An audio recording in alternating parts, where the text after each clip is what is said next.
Ok, el trading es pasos a seguir que literalmente todo el mundo va a usar siempre. Entonces, el primero sería buscar la dirección. ¿Cómo va a buscar la dirección? Bueno, puede ser con un fractal bajista, que es un bajo más bajo. Puede ser con un Fibonacci. Puede ser con una EMA. Puede ser con un BOS. O puede ser con la vela guía. Esto sin decir los que escogen quiebre diario o quiebre semanal o quiebre mensual. Pero como ven, todos son bajistas y algunos toman ese quiebre para entrar en el retroceso y escogen entrar al alza en vez de a la baja. Pero vamos a explicar ahora zonas. Y es que las zonas, obviamente, al igual que toda esta forma de marcar la dirección, van a ser creencias. Entonces, por ejemplo, para el Fibonacci, alguien quiere usar el 78 o alguien más quiere usar el 61. Entonces son decisiones diferentes de cada persona. Pueden usar las dos o puede usar una, ya eso es cada quien. Esto con el Fibonacci. Ahora, si quiere usar con la EMA, en este caso, se podría decir que sería en este punto. Ahora, para la vela guía, que normalmente yo digo, bueno, nada más marquemos dos zonas que estén por encima del 50. Y ya veo gente que marca desde el 50 un montón. Bueno, ya esas son decisiones de cada quien, por eso volvemos a lo mismo. Es una creencia, de una forma de marcar, pero vean que todas vamos a tener como similitudes, no son confluencias, son similitudes de zonas, de direcciones. Entonces, este sería el paso 2, poner la zona. Y en este caso, si me cambio de temporalidad, queda así, que sería muy parecida a los que marcan el boss y también los que nada más marcan el bajo o el bajo más bajo. Pero como ven, no es confluencia, incluso podemos agregar el Fibonacci y también le podemos agregar la EMA. Entonces, como ven, no, no es confluencia, simplemente es similitud, porque obviamente para encontrar la dirección o es hacia el alza o hacia la baja. Y en este caso, pues si es a la baja, en todas va a dar a la baja y solo necesita usar una cosa. No, no es que necesite usar todas para que crean que es más fuerte porque es confluencias. Esto es como que yo tenga dos manzanas y en vez de decir que se parecen, diga que son confluencias. Y las zonas también, tanto como el primer paso como el segundo paso, lo podemos ver, que terminan en la misma zona. No quise meter otras zonas que se pueden poner como zona premium, oferta y demanda, order block oculto, FVG, en fin, pero terminan en la misma zona. Por eso yo normalmente nada más marco los dos cuadros y los dejo ahí. El tercer paso sería que cuando llegue a la zona se resume en un giro. A estas formas de giro le pusieron un montón de nombres. Tenemos, por ejemplo, el esquema de Wyckoff, el uno y el 2. Tenemos la trampa y la falla, que serían los mismos que Wyckoff. En inglés sería breaker y mitigation, que también es lo mismo, como lo podemos ver. Tenemos los patrones de vela, que también los podemos ver. Y tenemos CRT, que también sería otro giro más. Ahora, este tercer paso sería que llegue a la zona y ahí es donde la mayoría empieza a hacer 10.000 preguntas innecesarias. Por ejemplo, vamos a ver cuando llega patrón de vela. Ok, al llegar a la zona va a haber diferentes opciones de qué patrón de vela buscar en qué temporalidad. No hay nada fijo. Siempre es la misma pregunta de todo el mundo. ¿Qué patrón, qué temporalidad, qué fractal, qué vela guía, qué order block, qué EMA, qué zona? No existe. Siempre es una variable de todas las posibilidades y nadie lo puede decir. Aparte de eso, sería agregarle también la gestión. ¿Por qué no entramos al toque? Porque no sabemos dónde va a ir el stop. El tema de usar cualquier tipo de entrada o invento es reducir el stop y tener el TP de la temporalidad alta. No es una confirmación como realmente la gente dice. Esta vela me confirma. No, esta vela me hace un giro que voy a usar para poner un stop más bajo. Entonces, ¿cuál ejemplo sería? En este caso, llegando a la zona, está en diario, no vamos a usar diario, vamos a tratar de usar H4. Cual sea el patrón de vela, al final es un giro. Y como encontramos una envolvente, ahí marqué el giro. Obviamente yo al bajar temporalidades se va a ver un poco más claro y eso me puede formar o un esquema uno o un esquema 2. El esquema de Wyckoff 1 y 2 sería o la falla o la trampa, por eso son dos. Lo mismo en inglés, el breaker y el mitigation, por eso son dos.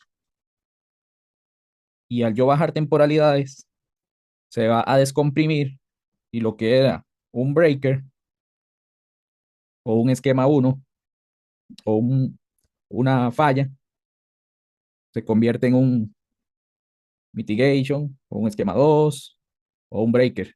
Esto cambiando temporalidades puede pasar a ser de una o a la otra. Y siempre lo más importante va a ser el quiebre del bajo en el giro. Y entonces esto lo podemos ver en temporalidad más baja. Entonces, como ven, ahí se ve un breaker, que sería lo mismo que una trampa, que sería lo mismo que un esquema uno. Pero estábamos viendo un patrón de vela envolvente. Y si sigo bajando, vamos a ver cómo deja de ser una trampa y se convierte en una falla. Entonces aquí estamos en M1, pero no quiere decir que sea directamente M1, pero es una forma de mostrarlo más fácil. Entonces cambiaría de trampa a falla, donde lo más importante fue cuando rompió por primera vez ese bajo.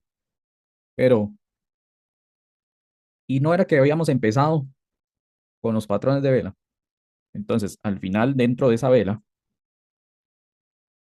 lo que es un giro. El problema es que esa es la duda que siempre se genera. Bueno, X persona usó H4, ¿qué hubiese pasado si uso H1? Y esto en este ejemplo puede dar varias situaciones y varias gestiones según, pero es que siempre va a llegar diferente, diferente tamaño de vela, diferente va a ser, más que todo es el tamaño, porque digamos, si el giro siempre va a existir, siempre va a existir o la falla o la trampa, y dependiendo de temporalidad, una u otra, se va a ver más claro o más difícil, pero al final es solo el bajo que se necesita para saber que es un giro. Y no se puede hacer algo así como fijo, siempre M15, siempre H1, porque siempre van a llegar de tamaños diferentes. Por lo tanto, esta es la parte discrecional que la gestión se va a hacer dependiendo del tamaño del giro y el tamaño del giro va a ser dependiendo de la temporalidad que agarren el giro. Obviamente no es lo mismo un giro en M1 que en H4, pero podrían ser exactamente los mismos, como lo hemos visto en backtesting. Puedo dar otro ejemplo de otro patrón de vela. Por ejemplo, H1. Y si lo marcamos, otra vez un giro. Y lo podemos ir a revisar en una temporalidad menor para ver si el bajo es ese o el bajo de la primera vela marcada en el alto. O sea, me refiero a este cambio, por ejemplo. Y al ver ese cambio, entonces todavía no se daría un giro, pero sigue existiendo el patrón envolvente. Entonces, ¿qué va a pasar? Vamos a revisarlo en M15. Cuando ya vemos M15, vemos que todavía no ha roto ese bajo importante, lo cual quiere decir que cuando nos pasemos otra vez a H1, ya no va a ser una envolvente, sino que si rompe podría ser un giro de tres velas. Por eso, como les digo, todos los patrones de velas son lo mismo, es un giro. Nada más que uno rompe con dos velas, otro rompe con una vela, otro se rompe en la misma vela de forma de martillo. Primero es color verde, luego cae, rompe y se convierte en el famoso martillo de color rojo. O puede ser en verde, pero también sigue siendo internamente el giro.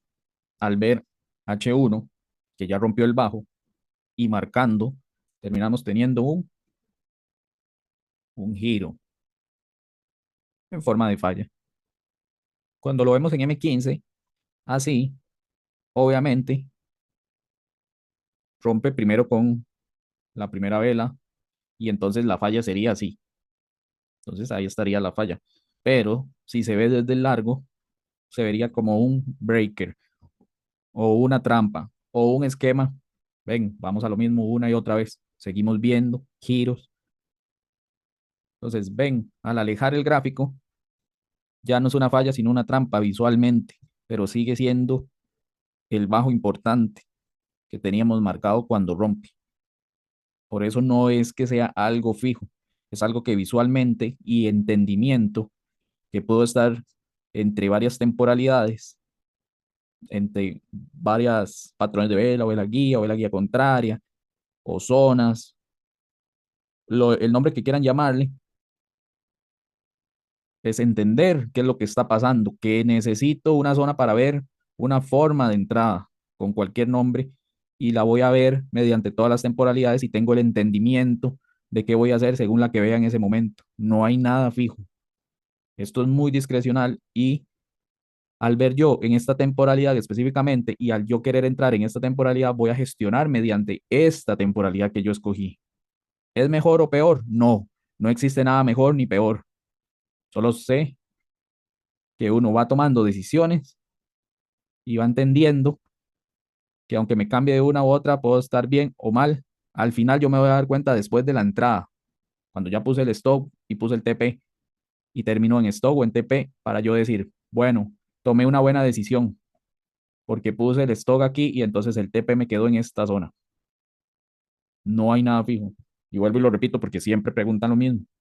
Es hora de que tengan el entendimiento de que como todo es lo mismo y aquí se los estoy demostrando y apenas vamos con patrones de vela, que obviamente no voy a usar los esquemas de Wyckoff, no voy a usar la falla de la trampa, específicamente porque ya los estamos viendo con los patrones de vela, ahorita los vamos a ver con CRT. Bueno, y hablando de la materia mía, pues ya sabemos que la vela guía sería, en semanal sería bajista con sus zonas, entonces diario, entonces aquí en diario podría buscar la vela guía contraria. Como ya había dicho, no hay una temporalidad exacta en ninguna de estas anteriores que hemos hablado y hasta obviamente tampoco. Eso ya sería a escoger. Entonces, ¿qué significa que sea contrario? Bueno, esto, que al la vela guía ser bajo y bajo más bajo, o sea, dirección bajista, lo contrario sería alcista y obviamente el retroceso es alcista cuando llega a la zona. Siempre, siempre va a ser así. Entonces, esa sería la vela guía contraria. El problema es que, al igual que las otras estrategias, mucha gente va a tomar temporalidades diferentes en ese momento donde llegó en la zona. Por ejemplo, para esa vela guía contraria a diario, el bajo antes de que se gire sería este. Y obviamente, si vamos a otra temporalidad más baja como H4, que se vería así, y ahí sería diferente la vela guía contraria de H4. Ahorita estamos viendo la de diario, pero si escogiera H4, entonces sería esta otra. Lo cual si hacemos lo mismo y escogeríamos ver en H1, y así se vería la vela guía contraria de H4, pero en el gráfico de H1. Pero si escogemos la vela guía contraria de H1, ¿cuál sería? Y se vería así, lo cual se han dado cuenta, el bajo cada vez va a ir subiendo porque a menor temporalidad, obviamente menor tamaño el fractal o vela guía contraria. Entonces, ¿cómo se vería en M15 esta vela guía contraria H1? Y así se vería en M15 la vela guía contraria H1. Y podría seguir cambiando vela guía contraria M15, que sería esta, lo cual evidentemente si seguimos bajando hasta M1 vamos a terminar marcando solo una vela de M1 en forma de fractal. ¿Y qué se giraría primero? Obviamente se va a girar primero M1, luego M2, M3, M4, M5, va a ir girándose en orden. Por lo tanto, cuando alguien ve un giro en una temporalidad, una temporalidad mayor, no se ha girado, apenas está retrocediendo el fractal con el que acaba de llegar a la zona. Y para las temporalidades que están por debajo, ya existió ese giro. Entonces, por eso es que es muy difícil escoger directamente una temporalidad fija, porque siempre va a tener tamaños diferentes y características diferentes, como cuáles. Tamaños de vela que llega muy rápido, puede ser alguna noticia, puede ser que la persona no está acostumbrada a ver temporalidades bajas y solo busca temporalidades altas, y así un sinfín de cosas, pero el tema es este entendimiento de que quiero que lleguen de cómo todo al final es lo mismo. Y en este caso, la forma de operar mía sería la temporalidad más alta en el que el bajo de la vela guía contraria esté por encima del 50, lo cual en una temporalidad más baja ya tendría a dónde buscar el bajo donde se va a girar y pasaría algo así. Entonces, al ver, ya rompió. Antes de que hiciera esa ruptura, yo ya sabía cuál giro tomar. Sé que ahí en el medio se puede haber algún otro giro que puede ser de unas temporalidades más bajas, pero yo tenía de una forma ordenada cuál giro tomar. El problema va a ser como que no regrese a la zona donde quiera hacer las entradas, como por ejemplo esas, y que el precio haga esto y no me regresa a la zona y entonces no hay entrada. Por eso el tema de ahí sale el punto de control, que sería entrar en ese retroceso, donde sí me dio entrada. En eso se resume todo, básicamente.